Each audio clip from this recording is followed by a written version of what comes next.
Hello दोस्तों, कैसे हैं आप सभी। स्वागत है इस नए वीडियो में। बात करने वाले हैं दोस्तों आपके जो यूपी सीनेट का जो एग्जाम है, अटल बिहारी वाजपेयी मेडिकल यूनिवर्सिटी उत्तर प्रदेश, ठीक है, जिसके थ्रू आपकी बीएससी नर्सिंग में एडमिशन होता है, उसके रिगार्डिंग हम लोग बात करेंगे और बात करेंगे एक एक पॉइंट्स पे।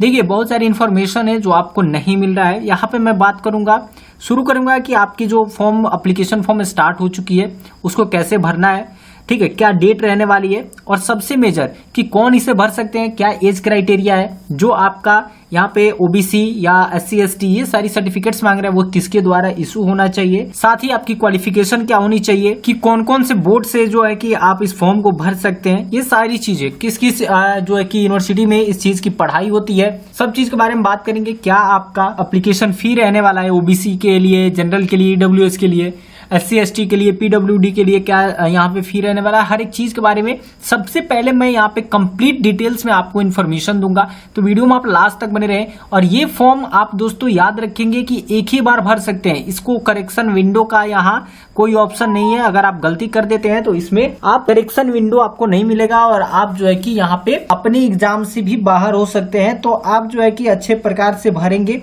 तो कैसे कैसे भरना है स्टेप बाय स्टेप मैं बताऊंगा, लेकिन सबसे पहले यहाँ पे हम लोग इन्फॉर्मेशन की बात कर लेते हैं, क्या क्या आपको लगेंगे, ये सारी चीजें बात कर लेते हैं। और दोस्तों मैं बता दूं कि आप जो है टेलीग्राम ग्रुप में जरूर जुड़ जाएं। यहाँ पे टेलीग्राम ग्रुप में आपको सारी डिटेल्स आपको टाइम टू टाइम मिलते रहेंगी, तो उस ग्रुप में आपको बहुत ही ज्यादा फायदा होने वाला है और आपको एमसीक्यू क्वेश्चन के सीरीज भी वहां पे देखने को मिल जाएंगे। तो टेलीग्राम ग्रुप में जरूर जुड़ जाए दोस्तों। आइए वीडियो को शुरू करते हैं और देखते हैं यहाँ पे कि क्या इन्फॉर्मेशन यहाँ पे आपके लिए रहने वाला है। तो देखिए, ये बीएससी नर्सिंग जो है कि 4 ईयर कोर्स है, ठीक है। ये कॉमन नर्सिंग एंट्रेंस टेस्ट जो यूपी में होता है, सीनेट ये इस एग्जाम का नाम है। तो दोस्तों यहाँ पे एप्लीकेशन फॉर्म कब से अवेलेबल है? 25 तारीख से अवेलेबल है आपका ये एप्लीकेशन फॉर्म। अब इस एप्लीकेशन फॉर्म को आप जो है कि भर सकते हैं और भर कब तक सकते हैं, लास्ट डेट क्या रहने वाला है, तो 29 मई तक दोस्तों आप शाम को 6 बजे तक भर सकते हैं।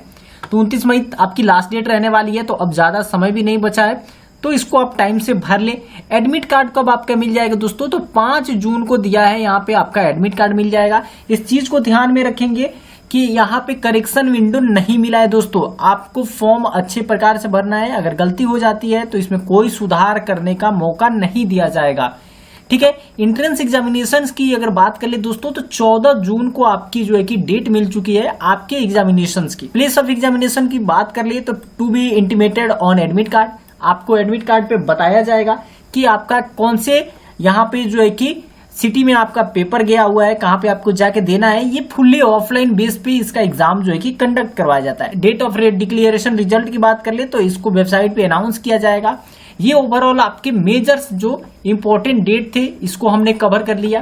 क्या क्या जान लिया कि कब आपके एप्लीकेशन फॉर्म, लास्ट डेट क्या रहने वाली है, ठीक है, एडमिट कार्ड कब आने वाला है, एंट्रेंस एग्जाम कब होने वाला है, प्लेस ऑफ एग्जामिनेशंस क्या रहने वाली हैं, ठीक है। अच्छा, प्लेस ऑफ एग्जामिनेशंस की अगर मैं बात कर लूं तो किस किस जिले में आपका जो है कि सेंटर बनाया गया, उन सारे जिलों का मैं सेंटर का लिस्ट अभी यहाँ नीचे बताऊंगा। तो वीडियो लास्ट तक बने रहें ताकि आपको सारी जानकारी अच्छे से मिल पाए। किस वेबसाइट से, तो इस वेबसाइट से आप अपने एप्लीकेशन फॉर्म को जो है कि भर सकते हैं। www.abbmup.edu.in पे आप जाके भर सकते हैं। अगर आपको कोई जानकारी चाहिए, हेल्पलाइन नंबर यहाँ दिया हुआ है, इस पे कॉल कर सकते हैं। अब आइए दोस्तों, जनरल इन्फॉर्मेशन की अगर हम बात कर लेते हैं तो देखिए जनरल इन्फॉर्मेशन में क्या क्या है यहाँ पे।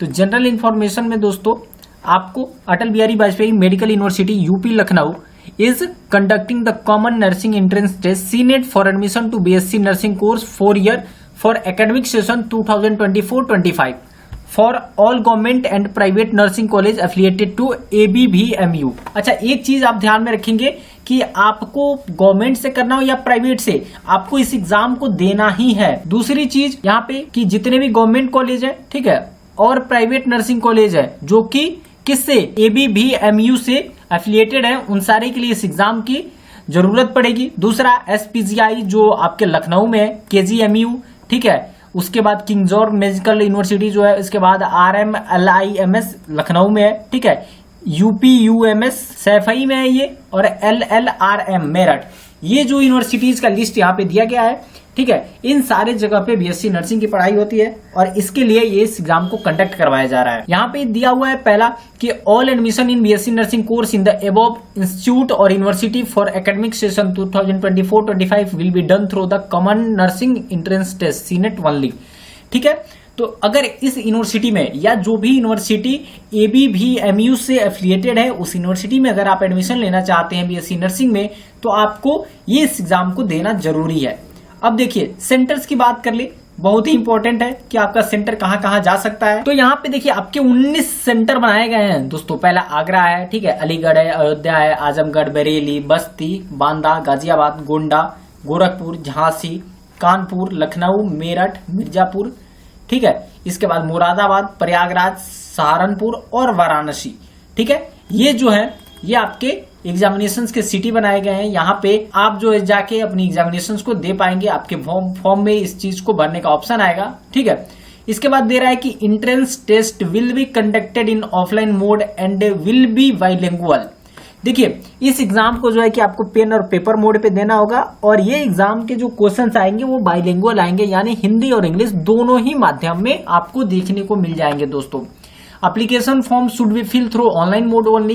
एप्लीकेशन फॉर्म जो है वो आपको ऑनलाइन भरना होगा, एग्जाम आपको ऑफलाइन देना होगा। नेक्स्ट बात कर लेते हैं, no application form shall be received by post और एनी अदर मीन्स। ठीक है, आपको अगर आप जो है कि ऑफलाइन फॉर्म को डाउनलोड करके पोस्ट करते हैं, ठीक है, तो इस जो है कि स्थिति में ये आपकी मान्य नहीं होगी। इसके बाद है कि online application form for common university senate for the admission BSc nursing session will be available at university के वेबसाइट पे आप जाके इस चीज को 25 तारीख से भर सकते हैं, जो कि भरना शुरू हो चुका है। अच्छा, एक चीज और है, only completed field and submitted application form will be accepted. अगर आप किसी चीज का करेक्शन के लिए उसको कंप्लीट करके नहीं छोड़ते हैं, रजिस्ट्रेशन करके फाइनल सबमिट नहीं करते हैं, तब भी आपकी ये सबमिट को नहीं माना जाएगा। अब बात करते हैं इंपॉर्टेंट इंफॉर्मेशन की बात दोस्तों। एग्जामिनेशन का फी क्या रहने वाला है, तो candidate for the entrance test will have to pay a fee of ₹3000 for under reserve other backward class. ठीक है, यूआर और ओबीसी के लिए 3000 रुपए, 2000 रुपए SC ST और PWD के लिए। ठीक है, फी थोड़ा आई है दोस्तों, लेकिन ये आपके यूआर के लिए 3000 है और SC ST के लिए 2000 यहाँ पे रखा गया है। Examination fees shall be submitted online after successful online registration of candidate. जब आप रजिस्ट्रेशन कर लेंगे उसके बाद इस चीज को आपको पे करना होगा। इसके बाद once the fee has been submitted there shall be no refund of fee and it is non transferable for any other examination. जब एक बार इस फी को आप जो है कि पे कर देंगे तो ये आप जो है कि ना ही इसको आपको रिफंड मिलेगा और ना ही किसी अदर एग्जामिनेशन के लिए इसको ट्रांसफर किया जाएगा। ठीक है, तो ध्यान में रख के भरेंगे। एलिजिबिलिटी क्राइटेरिया की बात कर ले, ये बहुत ही इंपॉर्टेंट रहता है दोस्तों। तो minimum age for admission in 17 year और बिफोर 31 दिसंबर 2024, 31 दिसंबर 2024 से पहले आपका जो है मिनिमम एज जो है 17 साल होनी चाहिए। 17 साल से अगर कम के हैं आप इस डेट के पहले, तो आप जो है कि एलिजिबल नहीं हो पाएंगे। मैक्सिमम एज नहीं दिया गया है, मैक्सिमम आप कभी तक भर सकते हैं। मिनिमम एज 17 साल है 31 दिसंबर 2024 के पहले। ठीक है, अब देखिए क्वालिफिकेशन के बारे में बात कर लेते हैं। ये भी बहुत ही इंपॉर्टेंट रहने वाला है कि आखिर कौन इस एग्जाम को भर सकता है, कौन इस फॉर्म को भर सकता है, क्या उसके लिए मार्क्स होने चाहिए उसके 12th में, इन सारी चीज पे बात करेंगे। कौन कौन से सब्जेक्ट ग्रुप होनी चाहिए इसके देख लेते हैं थोड़ा सा, ये भी इंपॉर्टेंट रहने वाला है दोस्तों आप लोगों के लिए। पहला है कैंडिडेट विद साइंस हो past qualifying 12th standard examination 10+2 and must have obtained in minimum of 45% marks in physics, chemistry and biology take together and passes his English individually from any recognized board। देखिए 45% minimum marks होने चाहिए आपके physics, chemistry और biology में। ठीक है, इन तीनों को मिला के आपके 45% मार्क्स होने चाहिए और उसके साथ आप जो है कि इंग्लिश में जरूर पास होने चाहिए।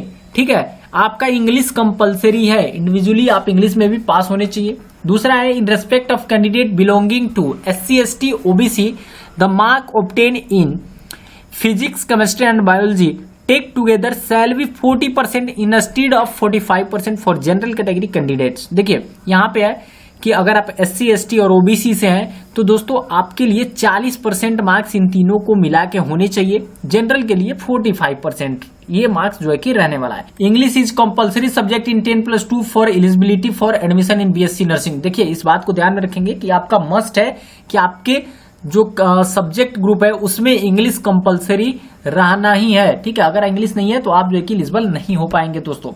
Candidate are also eligible for state open school recognised by state government and national institute of open school NIOS recognised by the central government have science subject and English only.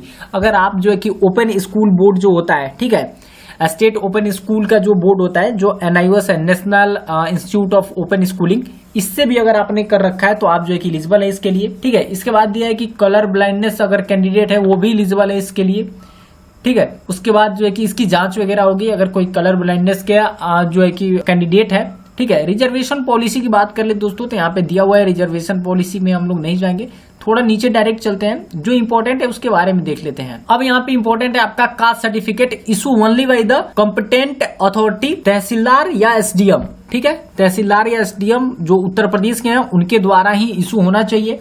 Government are acceptable, this certificate should be verifiable online through an official government portal website, ठीक है।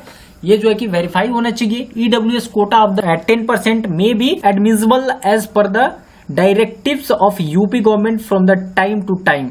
ए valid certificate issue by the competent authority, tehsildar या SDM के द्वारा ये सब बना होना चाहिए आपका, अगर EWS आप करते हैं तो, ठीक है। अगर OBC सर्टिफिकेट आप लगाते हैं तो ये कब तक, 1 अप्रैल 2024 के बाद का। तो अगर आप OBC के लिए यहाँ पे अप्लाई करते हैं तो आपका जो सर्टिफिकेट है वो तभी वैलिड होगा जब 1 अप्रैल 2024 के, ठीक है, बाद का हो, या 1 अप्रैल से लेके 1 अप्रैल 2024 के बाद का कभी का हो, आप जो है कि ये एक्सेप्ट हो जाएगा। EWS भी तभी का एक्सेप्ट होगा दोस्तों।